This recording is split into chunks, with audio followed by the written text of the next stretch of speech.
Hello বন্ধুরা, তোমরা সবাই কেমন আছো? আশা করি সবাই ভালো আছো। আমিও মোটামুটি ঠিকঠাকই আছি। আর এটা হচ্ছে দেখো বৃষ্টি, কি পরিমাণ বৃষ্টি হচ্ছে দেখতেই পাচ্ছ তোমরা। কাল রাত থেকে মানে বৃষ্টি লেগেই আছে। তো সকালবেলা ঘুম থেকে উঠে দেখি চারিদিকে মানে পুরো জলে ভরে গেছে আমাদের বাড়ির চারপাশটায়, মানে যেখানে খালি জায়গাগুলি ছিল মাঠের মধ্যে পুরো একদম জল, মানে হাঁটু অব্দি জল হয়ে গেছে আর কি। আর রাত থেকেই তো বৃষ্টি হচ্ছিল, কিন্তু সকালবেলা দেখো কি পরিমাণে ঝমঝমিয়ে বৃষ্টি হচ্ছে, মানে একদম থামার নামই নেই। মানে আর উঠানের অবস্থা তোমরা দেখতে পাচ্ছ, বিগত মানে প্রায় 1 মাস ধরে তো কন্টিনিউ বৃষ্টি হচ্ছে, মানে একদম থামছে না। আর যার কারণে মানে উঠোনটাও ভালো করে ঝাড় দেওয়া হচ্ছিল না, কারণ কেন, পাতাগুলি তো পড়ছিল কিন্তু মানে ভিজে আবার মাটিতে লেগে যাচ্ছিলো, কিন্তু ওগুলিকে ঝাড় দিয়ে পরিষ্কার করার মতো পরিস্থিতি ছিল না আর কি। তো সারাদিন বৃষ্টি হয়, দেখো মাটির কী অবস্থা, জল জমে গেছে। আর ছেলেকে একটু ঘুরিয়ে আনলাম ওর বান্ধবীর বাড়ি থেকে, কারণ বাড়িতে থাকতে থাকতে ও মানে ভীষণ একটু বোরিং ফিল করছিল আর কি। মানে স্কুলেও যেতে পারছে না বৃষ্টির জন্য, ঘরে থেকে কতক্ষণ মানে ঘরে থাকবে। তো বিকালবেলা একটু ওকে ঘুরিয়ে নিয়ে আনলাম, আর এখানেও খেলা করছিল। তো খেলা করতে করতে আবার গিয়ে শুয়ে পড়েছে, ওর মনে হয় শরীরটা ভালো লাগছিল না নাকি, মানে গিয়ে শুয়ে পড়েছে। আর দেখো ওকে একটু ফুল হাতা ড্রেস পরিয়েছি, কারণ মানে বৃষ্টি হচ্ছিলো তো ঠান্ডা লাগছিল। আর ওদিকে পাখাও চলতে হচ্ছিলো, মানে পাখাও ওকে চালিয়ে দিতে মানে হচ্ছিলো আর কি, মানে পাখা ছাড়াও থাকবে না। আর সন্ধ্যাবেলা এখন আমি একটু চা করতে এসেছি, চা খাবো। আর চারিদিকে যা অবস্থা, মানে চারিদিকে বন্যা পরিস্থিতি আমাদের ত্রিপুরাতে, আমাদের পাশেও জল জমে গেছে ঘরের পাশে। জানি না ভগবান কি মানে কি নীলা দেখাচ্ছে আমাদেরকে। আর মানে অনেকখানি শুনছি মানে জল জমে একদম মানে বাড়িঘর ডুবে যাচ্ছে আর কি। এই পরিস্থিতি এখন আমাদের ত্রিপুরাতে, মানে কিছুই ভাল লাগছে না। এগুলি শুনে কি আর ভালো লাগে? তো এখানে একটু লিকার চা বানিয়ে নিলাম। আর দেখো এটা হচ্ছে ভোর 4:30টার ভিডিও, মানে 4:30টার সময় মানে উঠে দেখছি কি কলপাড়টায় পুরো জল জমে গেছে। মানে পুরো আমাদের বাড়ির পাশে একটা খাল আছে, ও খালটা পুরো ভর্তি হয়ে রাস্তায় তো জল এসেছেই, আমাদের বাড়িতেও পুরো জল চলে এসেছে। আসলে আমাদের বাড়ির পাশে একজন মানে ফোন করে বলছিল যে তোদের বাড়ি থেকে জল ঢুকেছে, আমাদের বাড়িতে তো জল ঢুকে গেছে। তো আমি তাড়াতাড়ি করে 4:30 বাজে ও মানে ওকে ডাক দিয়েছি, মানে আমার বরকে ডাক দিয়ে বলছে যে দেখো মানে ওদের বাড়িতে তো জল চলে এসেছে, আমাদের বাড়ির কী অবস্থা দেখি। তো দেখে গিয়ে মানে পুরো কলপাড়টা পুরো ভরে গেছে একদম, মানে কি বলবো, হাঁটু অবধি জল জমে গেছে। আর দেখো আমাদের পাশের বাড়িতেও জল চলে এসেছে, মানে আমাদের বাড়ির উঠোন অবধি জল আসেনি, মানে উঠোনে পৌঁছেনি, কিন্তু ওদের বাড়িতে উঠোনেও জল চলে এসেছে। তো এটা তারপর সকালবেলা ও রাস্তার ধারে গেছে, তো আমি যাইনি, ও মানে আমার বর গেছে। তো বর গিয়ে দেখো দেখাচ্ছে তোমাদের যে এই মানে ভিডিওটা করে নিয়ে এসেছে আর কি।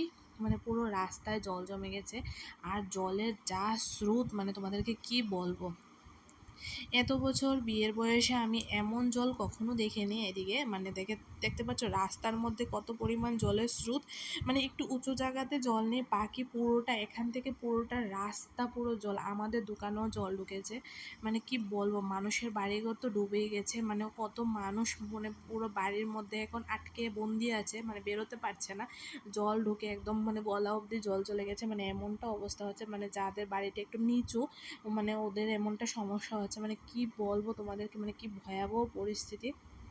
আর অন্যদিকে তো আরও বেশি খারাপ অবস্থা, উদয়পুর তারপর অমরপুর, ওদিকে তো মানে কি বলার মতো কোনো পরিস্থিতিই নেই, মানে এমন অবস্থা। আর দেখতে পাচ্ছ জলের যা স্রোত, মানে আমি আর কখনো দেখিনি এত বছর বিয়ের বয়সে, আমি আর কখনো এমন জল দেখিনি, এমন ফ্ল্যাট দেখিনি। হ্যাঁ দেখেছি ফ্ল্যাট, মানে যখন ছোট ছিলাম ফ্ল্যাট দেখেছি, কিন্তু এমন মানে দেখিনি আর কি। মানে প্রচণ্ড খারাপ পরিস্থিতি এখন আমাদের ত্রিপুরাতে। আর মানে বলে না কি ওর পৌষ মাস কেউ সর্বনাশ, তো অনেকেই দেখো রাস্তার মানে পাশে মাছ ধরার জন্য মানে যাচ্ছে, মানে মাছ ধরবে বলে। আর এখানে দেখো এই বাড়ি দিয়ে কি পরিমাণ জল চলে আসছে, ওদের বাড়িটাও মানে জল ঢুকেছে ওদের বাড়ির মধ্যে। দেখতে পাচ্ছ এই লোকের বাড়ির মধ্যে কিভাবে জল ঢুকছে। আর ওরা এখানে দাঁড়িয়েছে মাছ ধরবে বলে, বুঝতে পারছো, ওরা এখানে মাছ ধরবে, মানে ওদের মানে মাছ ধরতে হবে। এদিকে বন্যায় মানুষ মানে জলে ডুবে যাচ্ছে, মানে ঘরবাড়ি ডুবে যাচ্ছে, আর এদিকে মাছ ধরতে হবে আর কি, এমনটাই হচ্ছে ব্যাপার। আর এটা হচ্ছে আমাদের বাড়ির পাশে একটা খাল ছিল, তো খালটা পুরো ভরে একদম, মানে কি বলবো, রাস্তার সমান সমান হয়ে গেছে। সকালবেলা নাকি বর বলছিল রাস্তার মধ্যেও জল ছিল, তো এখন নাকি একটু জলটা কমেছে। ও যখন গেছিলো তখন একটু জলটা কমেছে, নাকি আরও ভোর রাতে মানে 3টে 4টার দিকে প্রচণ্ড পরিমাণে জল ছিল রাস্তার মধ্যে। তো ও তো গেছে প্রায় 5:30 বাজে ও বাড়ি থেকে বের হয়েছে, তো 5:30টার সময় গিয়ে দেখো প্রচণ্ড এখন একটু মানে জলটা কমছে মানে রাত যখন প্রায় 9টা 9:30 তখনই মানে জলটা এমনভাবে বাড়ছিল, মানে তখনই মানে ঘর বাড়ি ভর্তি হয়ে যাচ্ছিলো আর কি জলে। তো দেখতে পাচ্ছ জলের স্রোত আর কতটুকু, পুরো নদীর মতো, এটা কিন্তু মেন রোড রাস্তা পুরো নদীর মতো হয়ে আছে। আর এদিকে মানুষ মানে কেউ জল দেখছে আবার কেউ মাছ ধরছে, এমনটা রাস্তার মধ্যে বড় বড় মাছ ধরছে ওরা, দেখেও ভালো লাগছিল কিন্তু কি করা যাবে। মানে আর এখানে আমার বর জল দেখতে গিয়ে একটা মাছ নিয়ে এসেছে, যেহেতু ওরা ধরছিল তো সবগুলি মাছ তো আর ওরা খাবে না, তো কিছু বিক্রিও করছিল, তো এখন নিয়ে এসেছে ভাজি খাবে। তো আজকে মাছ ভাজি ডাল এটা হচ্ছে মেনু, কারণ বাজারে যাওয়া যাচ্ছে না, কিছু আনা যাচ্ছে না, মানে জলের জন্য তো ঘর থেকে বেরোতে পারছে না। আর কারণ বাজারে যাওয়ার যে রাস্তাটা না ওটার মধ্যে পুরো গলা অবধি জল, তো ও যাবে কি করে। তো এখানে যেখানে মানে দেখতে গেছিলো আর কি জল মাছ ধরছে, ওখান থেকে একটা মাছ নিয়ে চলে এসেছে, তো ছোটোই বেশি বড় না মাছটা, তো ভাজি হয়ে যাবে।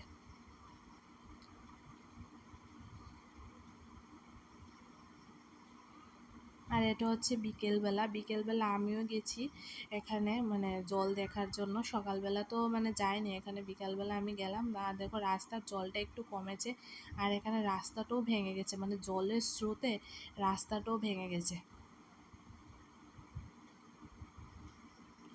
আশা করি মানে আজকের মধ্যে জলটা একটু কমে যাবে, তবুও তো মানুষের তো প্রচণ্ড ক্ষতি হয়েছে, মানে কি বলবো, উদয়পুর মানে পুরো আমার মানে জানা মতে যে আমি যে খবরটা পেয়েছি মানে উদয়পুর নাকি পুরো মানে ডুবে গেছে, পুরো মানে গোমতী নদীর জলে পুরো উদয়পুর শহরটাই মানে পুরো খারাপ অবস্থা, অমরপুরেরও খারাপ অবস্থা, কারণ ডুম্বুরের যে জলটা বাঁধটা ওটা নাকি ছেড়ে দিয়েছে।